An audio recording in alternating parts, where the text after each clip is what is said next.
अस्सलाम वालेकुम dear student. आज हम रिलेटिव एटॉमिक मास के बारे में पढ़ेंगे।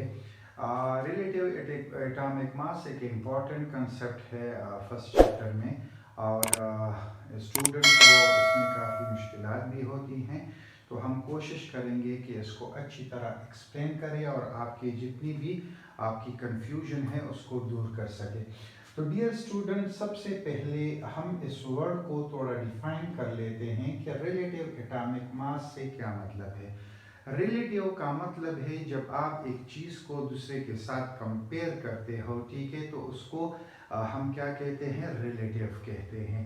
या एक चीज़ दूसरे पर डिपेंडेंट होती है, उसको भी हम रिलेटिव कहते हैं। एटॉमिक मास का मतलब है, यानी मास, इसका मतलब है mass of single atom, mass of single atom, ठीक है, सिंगल एटम। तो और आप इस पूरी फ्रेज का मतलब क्या है? इस पूरी फ्रेज का मतलब ये है कि इसमें हम एक सिंगल एटम की मास को कैलकुलेट करते हैं, उसको डिटरमाइन करते हैं।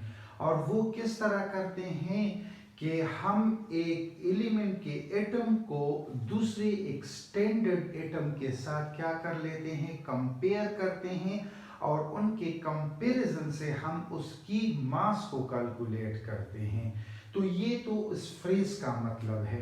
डियर स्टूडेंट, आपके बुक में लिखा गया है कि हम एक सिंगल एटम के मास को, चूंकि एटम इंतहाई छोटा पार्टिकल है और इतना छोटा पार्टिकल है कि कहा जाता है कि पेन के एक डॉट में, यानी पेन के एक डॉट में 2 मिलियन जो है वो क्या होते हैं, 2 मिलियन एटम्स मौजूद होते हैं। तो इतना छोटा पार्टिकल है। जब इतना छोटा पार्टिकल है तो हम एटम के मास को किलोग्राम में या ग्राम में कैलकुलेट नहीं कर सकते, इसलिए हम एटम को रिलेटिव एटॉमिक मास के जरिए ही कैलकुलेट कर सकते हैं, और जिसमें हम एक एलिमेंट के एटम को जिसकी मास हमने डिटरमाइन करनी होती है, उसको एक दूसरे स्टैंडर्ड एटम के साथ क्या करते हैं, कंपेयर करते हैं,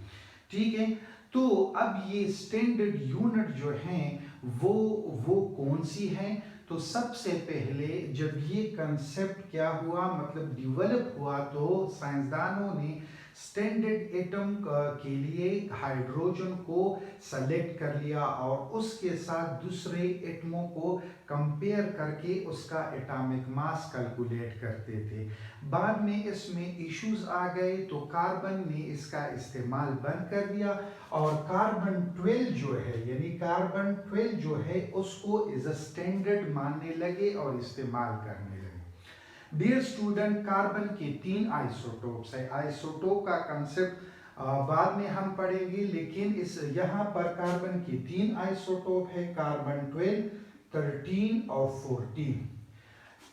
साइंसदानों ने कार्बन 12 को इसलिए सेलेक्ट कर लिया क्योंकि ये क्या है, एबंडेंट, नेचर में बहुत ज़्यादा पाया जाता है, इसकी एबंडेंस ज़्यादा है, ऑलमोस्ट 98% है, और दूसरा ये है कि ये स्टेबल भी है, ठीक है। अब उन्होंने ये स्टैंडर्ड कार्बन को इज अ स्टैंडर्ड सेलेक्ट तो कर लिया, लेकिन कार्बन के पूरे एटम के साथ दूसरे एटम को कंपेयर वो नहीं करते थे। क्यों नहीं करते थे? क्योंकि इससे हमें एटमों के मास एग्जैक्टली कैलकुलेट नहीं कर सकते थे। तो उसने क्या किया, उसने मतलब साइंसदानों ने ये किया कि कार्बन 12 के का जो एटम है, यानी 1 एटम ऑफ कार्बन 12, उसके क्या बनाए, 12 यूनिट्स बनाए, ठीक है, 12 यूनिट्स बनाए, ठीक है। और 12 यूनिट्स में से उन्होंने एक यूनिट को उन्होंने क्या कर लिया, इज अ स्टैंडर्ड मान लिया, और उस एक यूनिट को दूसरे एटमों के साथ, दूसरे एटमों को इस एक यूनिट के साथ कंपेयर करके उसका मास कैलकुलेट किया जाता था, ठीक है। अब अगर ये 12 यूनिट है तो हमें क्या चाहिए, सिंगल यूनिट चाहिए। तो यहाँ पर क्या है, ये 12 है, ये यहाँ पर जाएंगे या इसको दोनों तरफ से डिवाइड कर ले।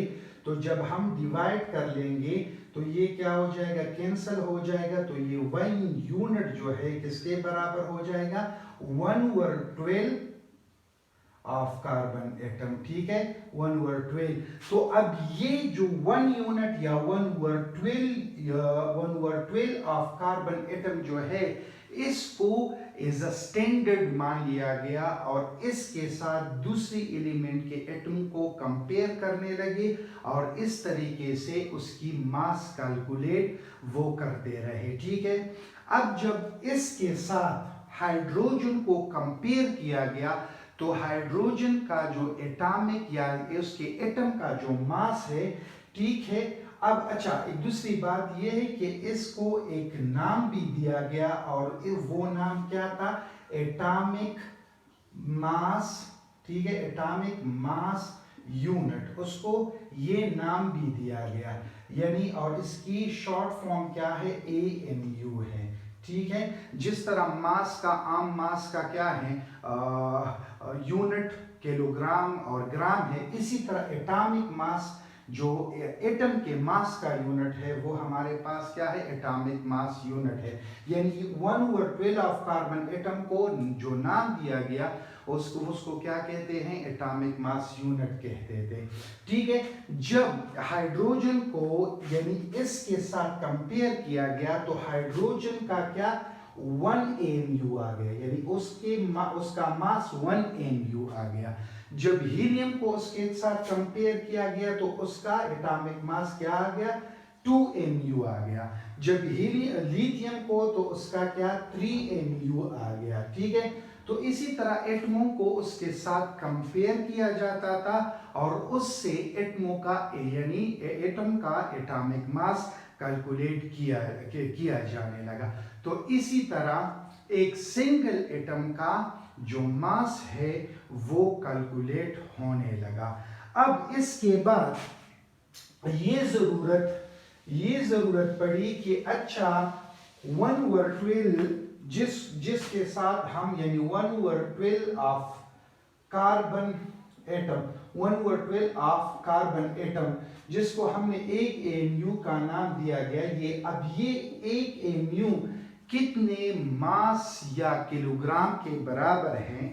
तो इसके लिए उन्होंने कुछ कैलकुलेशन की जो मैं आप लोगों को वो कैलकुलेशन समझाऊंगा। यानी अगर हम देखें इसमें एक दो कंसेप्ट इस्तेमाल होंगे, एक मोल का कंसेप्ट है, एक एवोगैड्रो नंबर का कंसेप्ट है जो बाद में हम इंशाल्लाह एक्सप्लेन करेंगे और उसको भी डिस्कस करेंगे, लेकिन यहाँ कैलकुलेशन में वो क्या होंगे, इस्तेमाल होंगे। ठीक है, अब कार्बन का जो एटम है उसका मोलर मास क्या है, 12 ग्राम है, जो कि किसके बराबर है, 1 मोल के बराबर है। ठीक है, 1 मोल के बराबर है। ठीक है, अब हम इस तरह लिख सकते हैं कि 12 ग्राम इज इक्वल टू 1 मोल और 1 मोल जो है वो किसके बराबर है, 6.0 रेज़ टू पावर 23 के क्या है, बराबर है। ठीक है, तो अब इसकी जगह हम इस तरह भी लिख सकते हैं कि 6.0 रेज़ टू पावर 23 क्या है, एटम्स। ठीक है, तो अब ये 12 ग्राम जो हैं, ये 12 ग्राम का जो मास है तो वो कितने एटमों का मास है, ये हमारे पास इतने एटमों का मास है। और हम तो क्या करना चाहते हैं, सिंगल एटम की मास को कैलकुलेट करना चाहते हैं। तो ये यहाँ पर मल्टीप्लाई है, यहाँ पर 1 एटम क्या हो जाएगा, 12 gram divided by 6.0 raise to power -23। इसको अगर हम डिवाइड करेंगे, ठीक है, तो हमारे पास इसका जो मास है, ठीक है, ये कितना आ जाएगा, ये 1.933 रेज़ टू पावर -23।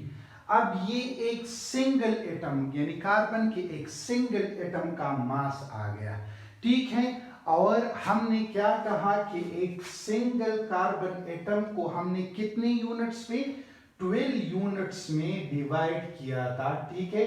और उस एक यूनिट को हमने क्या कहा था, एक यूनिट को हमने AMU कहा था, ठीक है।